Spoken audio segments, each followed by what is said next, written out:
Banyak yang mengira pesantren adalah tempat yang paling aman dari gangguan. Tapi mereka lupa, tempat yang suci adalah magnet terkuat bagi yang tak diundang. Ayat suci memang mengusir, tapi bukan berarti tak ada yang mencoba mendengarkan dari balik jendela. Konon, setiap malam Jumat ada suara mengaji yang tak pernah selesai. Ayatnya terputus di tengah, seperti lidah yang tiba-tiba membeku. Sejak itu, tak ada santri yang berani berdiam sendiri di musola. Karena di pesantren, tak semua suara berasal dari yang masih hidup. Hantu pesantren. Inilah petaka, pesan tak kasat mata. Cuma di sini, bayangan tak mau pergi. Dari situlah petaka mulai mengikuti.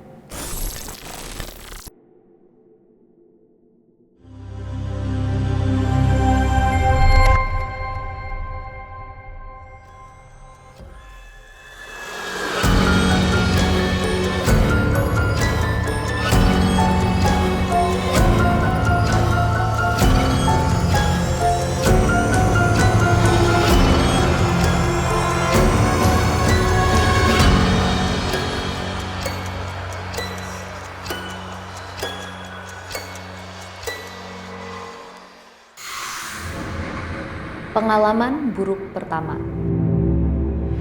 Kisah ini gue ceritakan kembali dari seseorang yang sebut saja namanya Riri.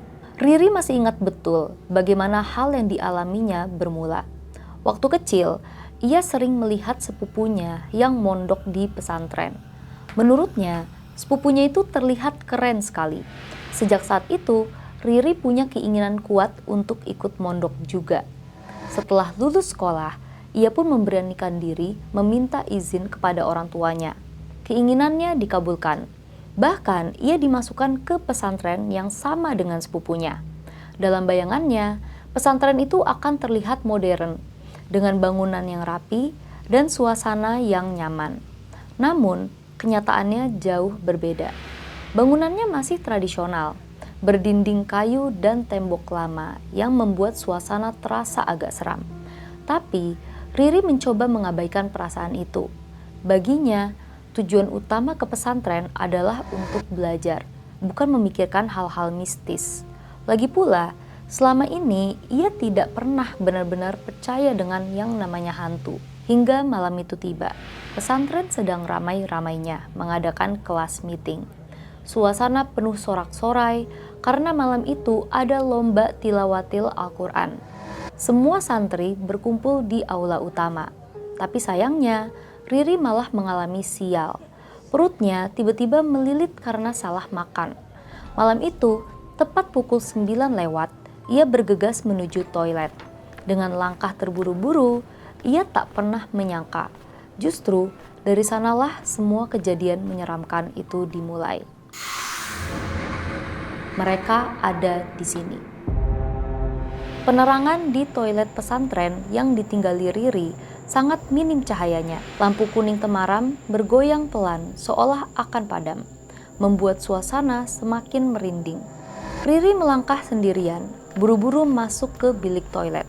Niat awalnya cuma satu, karena perutnya mules.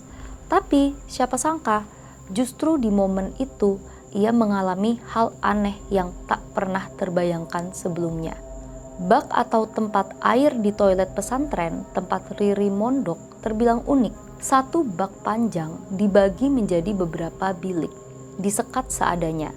Dan saat itu, ketika ia mengambil gayung, tiba-tiba Riri berteriak sekencang-kencangnya. Suara itu begitu nyaring, memecah keheningan malam. Riri panik setengah mati, tubuhnya gemetar. Seumur hidup, ia belum pernah merasakan teror mistis seperti ini. Ternyata di dalam gayungnya, ia melihat gumpalan rambut yang tebal dan panjang, seolah-olah baru saja dicabut dari kepala orang. Padahal ini kamar mandi laki-laki, Mana mungkin ada segumpal rambut seperti itu. Teriakan Riri terdengar sampai ke rumah ustadz di sebelah. Para ustadz yang sedang berkumpul langsung heboh, mengira ada sesuatu yang terjadi. Salah seorang ustadz berlari menghampiri Riri, lalu bertanya pada Riri. Dengan terbata-bata, wajah pucat penuh keringat, Riri bercerita tentang rambut-rambut itu. Namun saat dicek bersama, gumpalan itu sudah hilang. Yang tersisa hanya beberapa helai rambut tipis di dasar gayung. Kejadian itu membuat Riri tidak tenang. Keesokan harinya, Kamis malam, ketika kelas meeting masih berlangsung, Riri tidak ikut. Tubuhnya demam, meriang, dan pikirannya masih terguncang dengan peristiwa semalam. Ia hanya berdiam diri di kamar. Jam 10 malam, setelah acara selesai, Riri mengambil wudhu lalu berjalan pelan menuju kamarnya di lantai 2. Saat menaiki anak tangga, matanya terpaku pada sesuatu di luar jendela. Samar-samar terlihat warna merah menyala di atas pohon. Semakin ia perhatikan, bentuknya semakin jelas. Itu sosok perempuan bergaun merah, melayang dengan rambut panjang terurai, kuntilanak merah. Riri terdiam kaku, seluruh tubuhnya terasa beku. Sosok itu menoleh perlahan, lalu melayang mendekat ke arahnya. Riri panik, berusaha menggerakkan tubuhnya yang seolah terkunci. Dengan sekuat tenaga, ia berlari menuju kamar. Pintu didobrak buru-buru, nafasnya terengah-engah ketika berhasil masuk.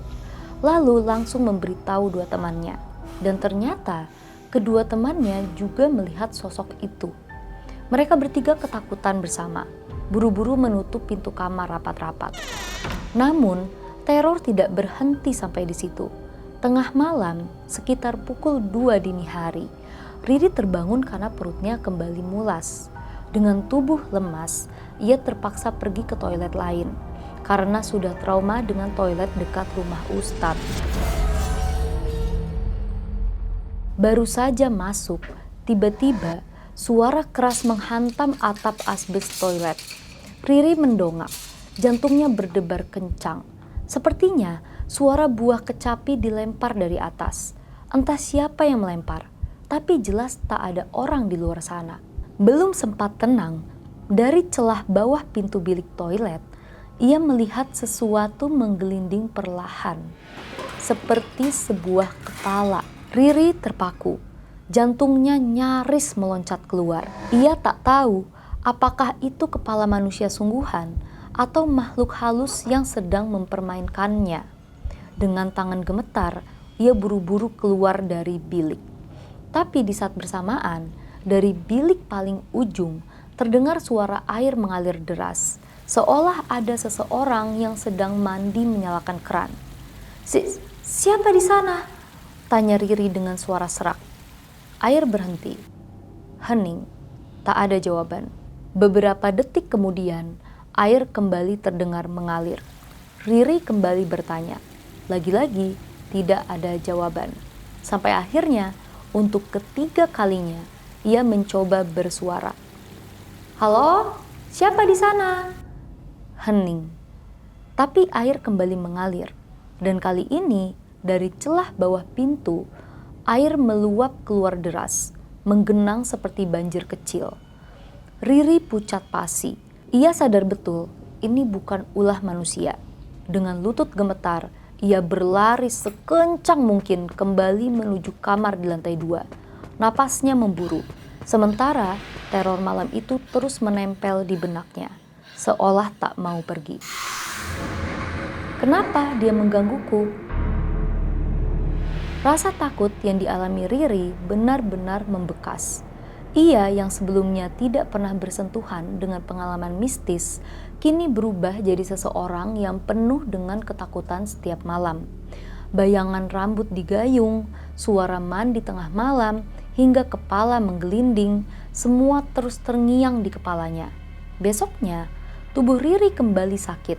Kali ini lebih parah dari sebelumnya. Panasnya tidak kunjung turun, badannya lemas, sampai akhirnya orang tua menjemputnya pulang. Selama hampir sebulan penuh, Riri harus beristirahat di rumah. Diagnosa dokter hanya demam biasa, tidak ada yang aneh. Tapi batin Riri berkata lain, seolah ada sesuatu yang ikut terbawa pulang bersamanya. Ia sering terbangun di malam hari, keringat dingin membasahi tubuh. Dan setiap kali menutup mata, bayangan wajah pucat dengan jubah merah selalu muncul. Riri akhirnya bicara dengan ibunya. Dengan suara lirih, ia memohon agar dipindahkan ke pesantren lain saja. Ia berjanji masih ingin belajar, tapi tidak sanggup kembali ke tempat lama. Bu, Riri masih mau belajar kok, masih mau mondok, tapi bukan di sini lagi. Riri nggak sanggup balik ke pesantren itu. Tolong, pindahin Riri ke tempat lain ya, Bu. Ibunya sempat ragu. Namun, melihat kondisi Riri yang terus memburuk, akhirnya ia setuju. Semester 2, kelas 7, Riri resmi jadi murid pindahan di pesantren lain. Lingkungannya terlihat lebih tenang, bangunannya lebih terawat, dan suasananya tampak jauh dari kesan seram. Riri menarik napas lega, berharap tempat barunya ini benar-benar jadi awal yang baru. Namun, kenyataannya berkata lain. Malam-malam di pesantren baru justru menghadirkan pengalaman aneh yang berbeda. Kadang, ia merasa diperhatikan saat berjalan di koridor kosong. Kadang ada bisikan samar yang memanggil namanya ketika lampu kamar dipadamkan. Dan suatu malam, ketika semua santri sudah terlelap, Riri terbangun karena suara langkah kaki di depan asrama. Perlahan, ia mengintip lewat celah jendela.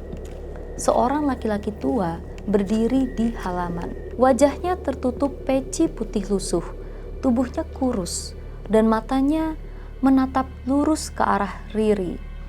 Tubuh Riri kaku, ia tidak bisa memalingkan pandangan. Lalu, sosok itu perlahan mengangkat kepalanya dan tersenyum samar.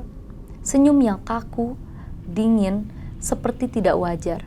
Dan yang membuat Riri membeku, sosok itu kemudian mengangguk perlahan, seolah memberi isyarat. Kenapa? Kenapa dia menggangguku? Jantung Riri berdegup kencang. Napasnya memburu. Saat ia berkedip sekejap, sosok itu sudah menghilang begitu saja, lenyap di tengah halaman kosong. Sejak malam itu, Riri sadar bahwa bukan hanya di pesantren lamanya ia diganggu. Keberadaan mereka yang tak kasat mata benar-benar nyata. Dan yang paling menyeramkan bagi Riri, ia tak pernah tahu kenapa justru mereka selalu datang padanya. Tak semua yang berjalan di koridor pesantren itu santri.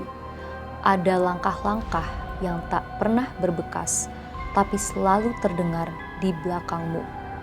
Lalu, jika suatu malam ada yang menyapamu dengan suara akrab, beranikah kau memberi salam?